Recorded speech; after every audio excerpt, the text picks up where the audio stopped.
Hello everyone, welcome back to this channel. In this video, I will show you the easy and clear steps on how to disable check if Firefox is your default browse Windows 10. How to disable check if Firefox is your default browse Windows 10. Make sure you keep watching this video until the end. Let's get started right away. Firstly, go straight to Firefox browser on your computer or laptop. This is the Firefox browser display.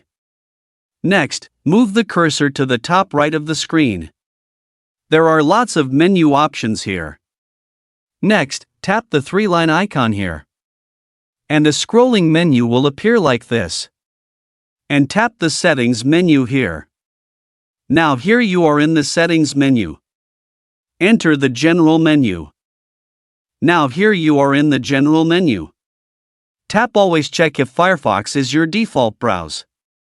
This feature allows users to disable automatic checking whether Firefox is the default browser, so that notifications do not appear when opening Firefox.